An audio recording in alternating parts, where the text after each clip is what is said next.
Hi friends. About భగవంతుని ప్రభుత్వం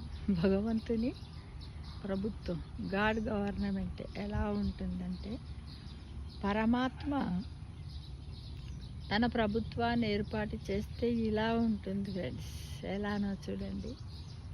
రాష్ట్రపతి శివుడు, ప్రధానమంత్రి శ్రీ మహావిష్ణువు, హోంశాఖ గణపతి, రక్షణ శాఖ హనుమాన్, సాంస్కృతిక శాఖ ఇంద్రుడు, విద్యాశాఖ సరస్వతి, సమాచార శాఖ నారదుడు, క్రీడాశాఖ శ్రీకృష్ణుడు, విద్యుత్ ఆరోగ్య శాఖ సూర్యుడు, జలవనరుల శాఖ వర్ణుడు, మానవ వనరుల శాఖ బ్రహ్మ, న్యాయశాఖ యముడు.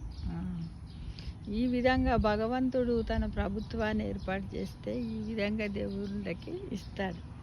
మరి నారదునికి సమాచార శాఖ అని ఎందుకు వచ్చింది అంటే, మనము చూసినట్టయితే నారదుడు సమాచారం అంటే అందరికీ ఇక్కడి నుంచి అక్కడి వాళ్ళ విషయాలు వీళ్ళకు పెట్టి అందరికీ కలహప్రియుడు అంటారు కదా, అందుకే నారదునికి సమాచార శాఖ ఇచ్చారు.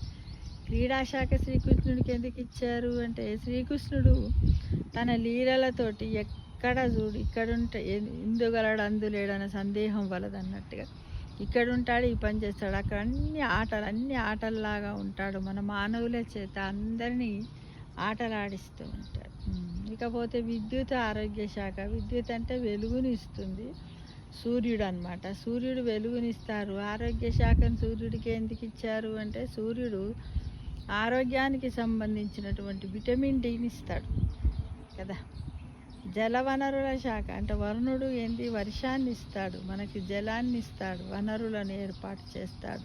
అలా మానవ వనరుల శాఖ అంటే బ్రహ్మ ఏం చేస్తాడు, మానవులను సృష్టిస్తాడు. కాబట్టి మానవులు సృష్టించేవారు కాబట్టి ఇచ్చాడు. న్యాయశాఖ అంటే యముడు ఏం చేస్తాడు, మనం చేసినటువంటి మంచి చెడు పనులను అన్నింటిని చూసి అన్నీ నిండిన తర్వాత ఇక వీడు భూమి మీద ఉంటే ఇక బాగుండదురా, ఇక మళ్ళీ వీడు అక్కడ ఉన్నాడు అనుకో, మళ్ళీ ఇంకేమైనా చేస్తాడని యముడు ఏం చేస్తాడు, మనని తీసుకొని వెళ్ళిపోయి న్యాయపరమైనటువంటి శిక్షను మనకు వేసి తనందు తీసుకెళ్ళిపోతాడు. ఇలా ఇక రక్షణ శాఖ, మనం ఎక్కడున్నా రక్షణ కావాలంటే జై హనుమాన్ అంటే చాలు, ఆంజనేయ స్వామి మనం ముందు ఉంటాడు. జై శ్రీరామ్ అన్నా, జై హనుమాన్ అన్నా, హరే రామ అన్నా కూడా హనుమంతుడు మన చుట్టూ ఉండి అన్ని చోట్ల ముందు వెనక అన్ని చోట్ల ఉండి మనకు రక్షణ కలిగిస్తాడు.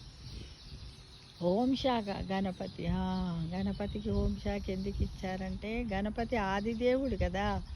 మనం ఏ పని చెయ్యాలన్నా కూడా ఫస్ట్ గణపతి యొక్క ఆజ్ఞను మనం తీసుకోవాలి. అలా ఇక పోతే ప్రధానమంత్రి మహావిష్ణువు అంటున్నారు.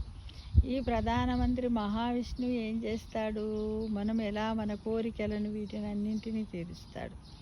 రాష్ట్రపతి శివుడు అంటాడు. రాష్ట్రపతి శివుడు ఎందుకంటే, శివుడు చెప్పినట్టుగానే ప్రధానమంత్రి శివుని సలహా మేరనే శ్రీ మహావిష్ణువు ఈ పనులన్నీ చేస్తూ ఉంటారు. ఆ తర్వాత మిగతా వాళ్ళందరూ కూడా శ్రీ మహావిష్ణువు చెప్పినట్టు గణపతి, హనుమాన్, ఇంద్రుడు.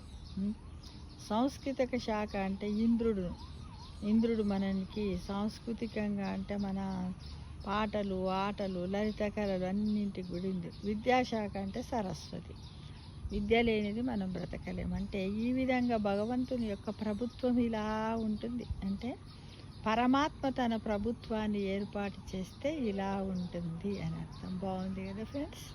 ఇలాంటివి అరుదుగా మనకు అక్కడక్కడ కనబడుతూ ఉంటాయి. సేకరించండి, ఒక వీడియో రూపంలో పెట్టండి. ఇదేంటిది, అబౌట్ గాడ్ గవర్నమెంట్ లేదా ఫార్మేషన్ ఆఫ్ గాడ్ గవర్నమెంట్.